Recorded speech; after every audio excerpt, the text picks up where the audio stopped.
इस वीडियो में हम डिस्कस करेंगे क्लास 10th की साइंस बुक का केमिस्ट्री पार्ट से चैप्टर नंबर 2 जिसका नाम है एसिड बेसिस एंड सोल्ट्स। सबसे पहले हम देखेंगे एसिड बेसिस और सोल्ट्स की प्रॉपर्टीज के बारे में ताकि हम पहचान सके कौन सा सब्सटेंस एसिड है, बेस है या सोल्ट है। सबसे पहले एसिड की प्रॉपर्टीज। एसिड क्या होते हैं? दीज आर सोर इन टेस्ट। जो एसिड हैं वो टेस्ट में सोर यानी कि खट्टे होते हैं। Second, they turn blue litmus to red.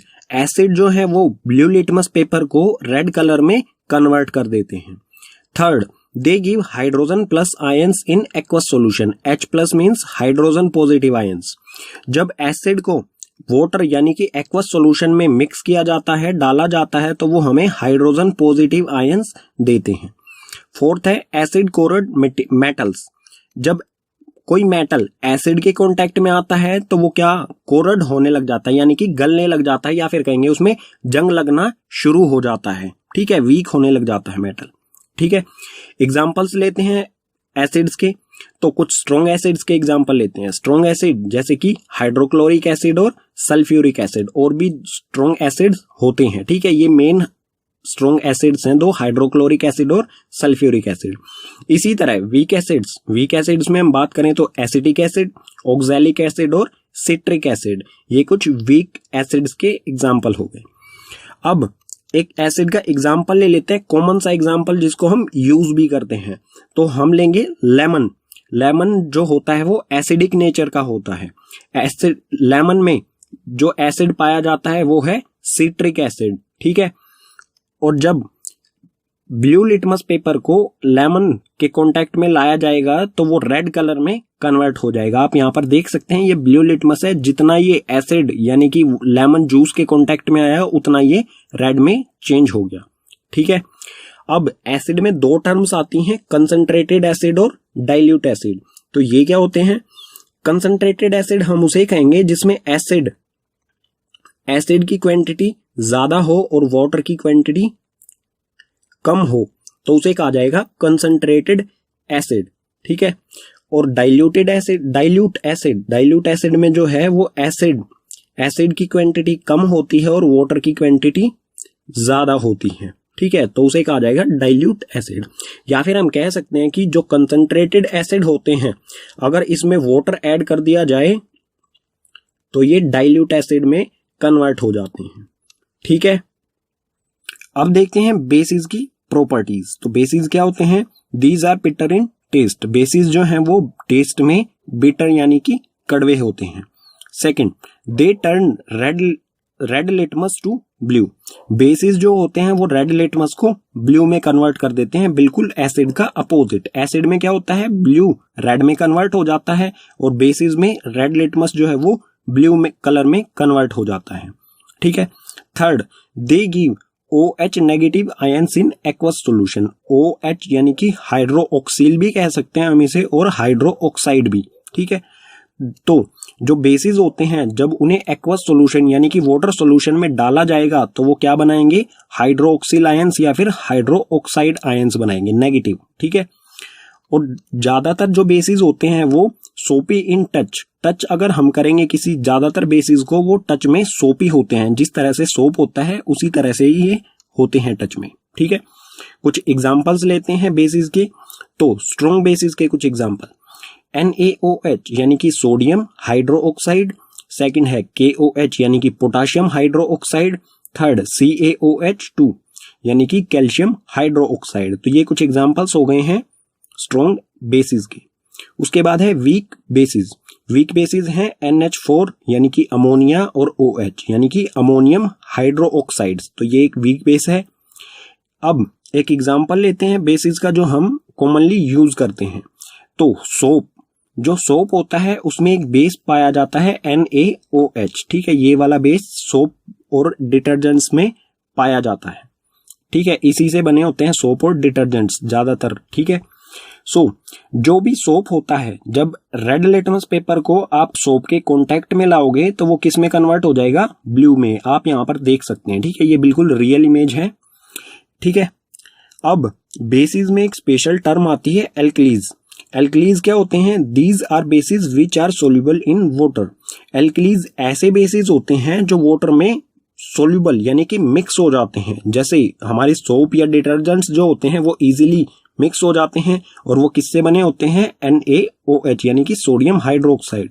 तो हम सोडियम हाइड्रोक्साइड को एल्कलीज कह सकते हैं, ठीक है, क्योंकि ये वाटर में इजीली मिक्स हो जाते हैं। सो पीछे वाले पेजेस पर पढ़ा हमने एसिड और बेसिस की प्रॉपर्टीज के बारे में।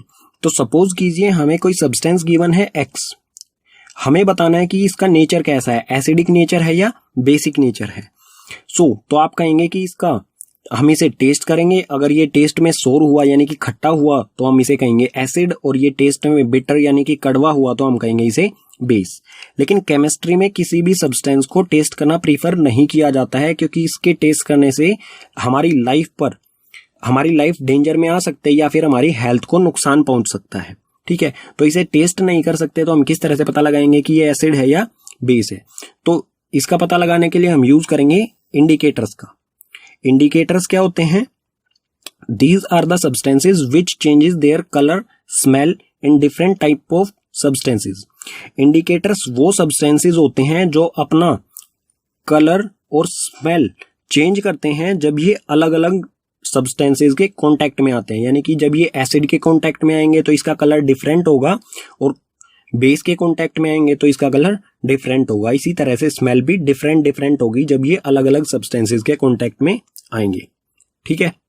अब इंडिकेटर्स के टाइप्स की बात करते हैं। तो टाइप ऑफ इंडिकेटर्स के टोटल 3 टाइप्स होते हैं, ठीक है। तो एक एक करके इन्हें डिस्कस करते हैं। तो इंडिकेटर का फर्स्ट टाइप है नेचुरल इंडिकेटर्स। नेचुरल इंडिकेटर्स क्या होते हैं, those indicators found in nature in plants called natural indicators. Natural indicators वो इंडिकेटर्स होते हैं जो हमें नेचर या फिर प्लांट से मिलते हैं, तो उन्हें हम कहेंगे नेचुरल इंडिकेटर्स। इसके एग्जांपल्स ले लेते हैं। एग्जांपल्स में सबसे पहला इसका लिटमस। तो लिटमस पेपर के बारे में हम पीछे भी पढ़ चुके हैं। लिटमस पेपर जो कि प्लांट से मिलता है हमें, ठीक है। और ब्लू लिटमस पेपर जब एसिड के कांटेक्ट में आएगा तो ये रेड कलर में कन्वर्ट हो जाता है, ठीक है। इसी तरह से रेड कलर का लिटमस पेपर जब बेस के कांटेक्ट में आएगा तो ये ब्लू कलर में कन्वर्ट हो जाता है, ठीक है। इसी तरह से सेकेंड एग्जाम्पल है टर्मरिक। टर्मरिक यानी कि हल्दी या फिर टर्मरिक कहें जिसे, ये इसका कलर येलो होता है। तो एसिड के कांटेक्ट में जब ये आती है तो इसका कलर येलो ही रहता है, इसके कलर में कोई चेंज नहीं आता है। लेकिन जब टर्मरिक बेस के कांटेक्ट में आएगी तो इसका कलर रेड हो जाता है। इंडिकेटर्स का सेकंड टाइप है सिंथेटिक इंडिकेटर्स। सिंथेटिक इंडिकेटर्स क्या होते हैं, दीज आर केमिकल सब्सटेंसेस। ये केमिकल सब्सटेंसेस होते हैं, यानी कि इन्हें लेबोरेटरी में प्रिपेयर किया जाता है। इसके एग्जाम्पल के बारे में बात करते हैं। इसका फर्स्ट एग्जाम्पल है मिथिलीन ऑरेंज। मिथिलीन ऑरेंज जब एसिड के कांटेक्ट में आएगा तो इसका कलर हो जाता है रेड, ठीक है। और जब मिथिलीन ऑरेंज बेस के कांटेक्ट में आएगा तो इसका कलर हो जाता है येलो, ठीक है। इसी तरह से सिंथेटिक इंडिकेटर्स का सेकंड एग्जांपल है फेनोफ्थलीन। फेनोफ्थलीन जब एसिड के कांटेक्ट में आएगा तो इसका कलर जो है वो वाटर की तरह हो जाता है, यानी कि कलरलेस, ये कोई कलर शो नहीं करता है। लेकिन जब फेनोफ्थलीन बेस के कांटेक्ट में आएगा तो ये इस तरह का कलर शो करने लगता है। इसे वॉयलेट कहें या फिर डार्क पिंक कहें, ठीक है। डार्क पिंक या फिर वॉयलेट कलर ये शो करने लगता है। इंडिकेटर्स का थर्ड टाइप है ओल्फैक्टरी इंडिकेटर्स। ओल्फैक्टरी इंडिकेटर्स क्या होते हैं, these substances have different order in acids and bases. ये ऐसे सब्सटेंस होते हैं जिनका ऑर्डर यानी कि स्मेल जो है एसिड और बेसिस के साथ अलग अलग होती है, ठीक है। तो इसके एग्जांपल्स लेते हैं, जैसे वनीला एसेंस। वनीला एसेंस के बारे में आपने सुना होगा, जो कि आइसक्रीम फैक्ट्रीज वगैरह में यूज किया जाता है आइसक्रीम को फ्लेवर देने के लिए। तो वनीला एसेंस जो कि ओल्फैक्टरी इंडिकेटर होता है, जब ये एसिड के कांटेक्ट में आता है तो इसकी स्मेल जो है वो इंक्रीज होने लग जाती है बहुत तेजी के साथ, ठीक है। बहुत तेज स्मेल इसमें से आती है। लेकिन जब वनीला एसेंस बेस के कांटेक्ट में आएगा तो इसमें से कोई भी स्मेल नहीं आती है, ठीक है। इसी तरह से ओल्फैक्टरी इंडिकेटर्स का सेकंड एग्जांपल है क्लोव ऑयल, यानी कि लौंग का तेल। इसे हिंदी में लौंग का तेल कहा जाता है। क्लोव ऑयल जब एसिड के कांटेक्ट में आएगा तो इसकी स्मेल जो है वो इंक्रीज हो जाती है, ठीक है। और जब क्लोव ऑयल बेसिस के कांटेक्ट में आएगा तो इसकी स्मेल जो है वो डिक्रीज यानी कि कम हो जाती है, ठीक है। इंडिकेटर्स यहां पर हो गए हमारे कंप्लीट। नेक्स्ट टॉपिक है हमारा इस चैप्टर में chemical properties of acids and bases. Acids और बेसिस की केमिकल प्रॉपर्टीज। तो सबसे पहले इसमें है reaction of metals with acids and bases. Metal acid के साथ रिएक्शन करके क्या बनाएगा और मेटल बेसिस के साथ रिएक्शन करके प्रोडक्ट में क्या बनाएगा। तो सबसे पहले देखते हैं मेटल और एसिड का रिएक्शन। तो एसिड और मेटल जब रिएक्शन करेगा तो हमें प्रोडक्ट में मिलेगा सोल्ट और हाइड्रोजन गैस। ठीक है, एग्जाम्पल से समझते हैं इसे। एसिड की जगह पर हम लेते हैं HCl। HCl एक स्ट्रॉन्ग एसिड होता है, हाइड्रोक्लोरिक एसिड। मेटल में हमने लिया जिंक। जब जिंक को HCl में डाला जाएगा तो ये हमें प्रोडक्ट क्या देगा, ZnCl और हाइड्रोजन गैस। ठीक है, और यहां पर आप ये भी देख सकते हैं कि Zn यहां पर है, Zn ने HCl में से H को ही रिमूव कर दिया, यानी कि इसे डिस्प्लेस कर दिया और ये H की जगह खुद आके ZnCl बनाता है। तो ये किस तरह का रिएक्शन हुआ, डिस्प्लेसमेंट रिएक्शन। ठीक है, और ये ZnCl जिंक क्लोराइड ये एक सोल्ट होता है। ठीक है, और हाइड्रोजन गैस इसमें से रिलीज होगी। इसी तरह से जब मेटल बेसिस के साथ रिएक्शन करेगा तो बेस और मेटल दोनों रिएक्शन करेंगे तो हमें प्रोडक्ट में देंगे सोल्ट और हाइड्रोजन। ठीक है, इसे भी एग्जांपल से समझते हैं। बेस में हमने लिया सोडियम हाइड्रोक्साइड यानी कि NaOH और मेटल में लिया हमने Zn। जब NaOH में जिंक को डाला जाएगा तो ये बनाएगा प्रोडक्ट में हमें देगा Na2ZnO2 यानी कि सोडियम जिंकेट। ठीक है, लिख देता हूं मैं यहां पर सोडियम जिंकेट और साथ में हाइड्रोजन गैस। और ये जो सोडियम जिंकेट है ये है सोल्ट। ठीक है, और हाइड्रोजन गैस इसके साथ में रिलीज होगी, निकल जाएगी इसमें से।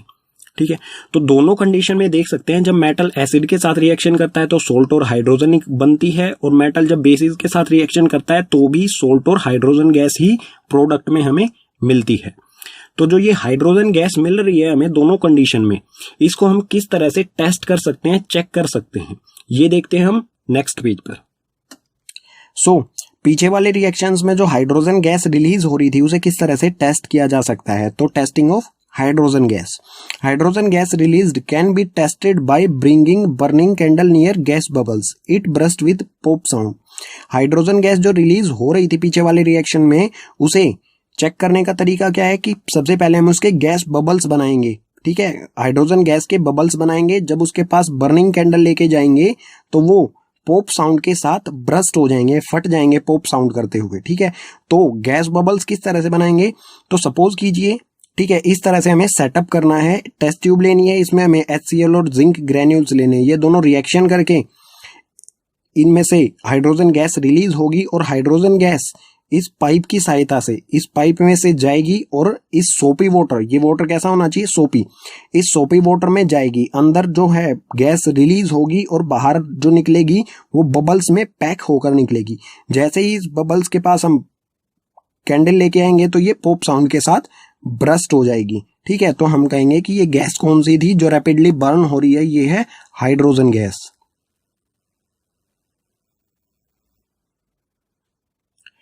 अब हम देखते हैं रिएक्शन ऑफ मेटल कार्बोनेट्स या फिर metal hydrogen carbonates with acids and bases. Metal carbonates या फिर मेटल हाइड्रोजन कार्बोनेट्स का रिएक्शन एसिड्स और बेसिस के साथ किस तरह से होगा। एसिड जब मेटल कार्बोनेट के साथ या फिर मेटल हाइड्रोजन कार्बोनेट के साथ रिएक्शन करेगा तो हमें प्रोडक्ट में मिलेगा सोल्ट, CO2 गैस यानी कि कार्बन डाइऑक्साइड और H2O यानी कि वाटर। इसे एग्जांपल से समझते हैं। पहले हम देखते हैं मेटल कार्बोनेट एसिड के साथ किस तरह से रिएक्शन करता है। तो एसिड लिया है हमने HCl और मेटल कार्बोनेट लिया है सोडियम CO3 यानी कि कार्बोनेट, सोडियम कार्बोनेट। ठीक है, HCl और सोडियम कार्बोनेट रिएक्शन करके बनाएंगे NaCl। NaCl ये है सोडियम क्लोराइड जो कि एक सोल्ट है, और CO2 गैस और वाटर। ठीक है, इसी तरह से जब मेटल हाइड्रोजन कार्बोनेट एसिड के साथ रिएक्शन करेगा तो क्या होगा। तो यहाँ पर एसिड लिया है हमने HCl और मेटल हाइड्रोजन कार्बोनेट में लिया है हमने सोडियम हाइड्रोजन कार्बोनेट। ठीक है, HCl और सोडियम हाइड्रोजन कार्बोनेट रिएक्शन करके फिर से NaCl यानी कि सोल्ट, सोडियम क्लोराइड ये सोल्ट बनेगा, CO2 गैस और H2O यानी कि वाटर बनेगा। ठीक है, और जो मेटल कार्बोनेट्स होते हैं या मेटल हाइड्रोजन कार्बोनेट्स होते हैं वो बेसिस के साथ रिएक्शन नहीं करते। तो यहाँ पर लिख दिया है मैंने, basis do not react with metal carbonates and metal hydrogen carbonates. ठीक है, बेसिस के साथ ये रिएक्शन नहीं करते हैं। अब इन दोनों कंडीशन में जो गैस रिलीज हो रही है, ये CO2 गैस जो रिलीज हो रही है इन दोनों कंडीशन में, तो कार्बन डाइऑक्साइड कहा जाता है इसे CO2। इसे किस तरह से हम टेस्ट कर सकते हैं वो देखते हैं नेक्स्ट पेज पर। पीछे वाले रिएक्शंस में जो कार्बन डाइऑक्साइड गैस रिलीज हो रही थी उसे किस तरह से टेस्ट किया जाएगा ये देखते हैं। सो टेस्टिंग ऑफ CO2 यानी कि कार्बन डाइऑक्साइड का test. CO2 can be tested by passing it through lime water. CO2 को टेस्ट किया जा सकता है उसे लाइम वाटर से गुजार के। सो लाइम वाटर होता है CaOH यानी कि कैल्शियम हाइड्रोक्साइड, ये होता है लाइम वाटर। जब इसमें से कार्बन डाइऑक्साइड गैस को पास करेंगे तो ये प्रोडक्ट में बनाएगा CaCO3 और H2O। और जो ये सोल्यूशन होता है CaOH, ये जो है कलरलेस सोल्यूशन होता है, यानी कि वाटर की तरह देखने में हमें ये कलरलेस, जिसका कोई कलर नहीं होता है। ठीक है, जब इससे में से CO2 को पास किया जाएगा तो ये मिल्की हो जाता है, यानी कि मिल्की हो जाएगा, यानी कि व्हाइट कलर का सोल्यूशन हो जाएगा। ठीक है, तो ये बनेगा CaCO3 मिल्की। ठीक है, अब इसमें से और भी CO2, हम अभी भी इसमें से लगातार CO2 पास कर रहे हैं। जब ये प्रोडक्ट हमें बन जाता है तो ये CaCO3 और H2O, ये आ गया यहाँ पर CaCO3 और H2O। अभी भी हम इसमें से CO2 यानी कि कार्बन डाइऑक्साइड को पास कर रहे हैं, तो ये प्रोडक्ट में बनाएगा फिर आगे जाके CaHCO3 calcium hydrocarbonate. Calcium hydrocarbonate जो होता है ये भी कलरलेस होता है। तो हम किस तरह से पहचान सकते हैं कार्बन डाइऑक्साइड को? जब उसे लाइम वाटर से हम पास करेंगे तो लाइम वाटर अगर मिल्की हो जाता है, ठीक है, और वापस फिर से कलरलेस हो जाता है, तो हम कह सकते हैं कि जो गैस होगी वो होगी हमारी CO2 यानी कि कार्बन डाइऑक्साइड। ठीक है, एसिड्स एंड बेसिस की नेक्स्ट केमिकल प्रॉपर्टी है reaction of acids and bases with each other, कि कोई भी एसिड और बेसिस दोनों मिलकर रिएक्शन करेंगे तो क्या बनाएंगे। ठीक है, तो कोई भी एसिड और बेस ये दोनों रिएक्शन करके हमेशा हर कंडीशन में क्या बनाएंगे, सोल्ट और H2O यानी कि वाटर बनाएंगे। ठीक है, एग्जांपल ले लेते हैं इसका। एसिड हमने लिया है HCl और बेस में लिया है हमने NaOH, हाइड्रोक्लोरिक एसिड और सोडियम हाइड्रोक्साइड। ये दोनों रिएक्शन करेंगे तो बनेगा NaCl यानी कि सोडियम क्लोराइड और प्लस में H2O यानी कि वाटर। जो ये NaCl होता है ये होता है सोल्ट और वाटर एज इट इज बनेगा ही सभी कंडीशन में। ठीक है, और इस तरह का रिएक्शन जिसमें एसिड और बेस मिलकर सोल्ट और H2O बनाए, इस तरह के रिएक्शन को कहा जाता है न्यूट्रलाइजेशन रिएक्शन, जिसकी डेफिनेशन मैंने यहां पर लिख दी है, तो इसे पढ़ लेते हैं एक बार। When an acid and bases react to form water and salt called neutralization reaction।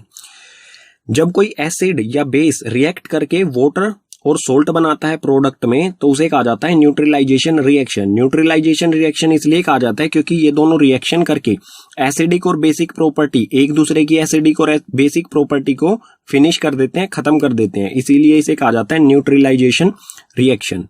ठीक है, और इसमें क्या क्या होता है, it involve hydrogen plus ions and hydroxide ions to generate water.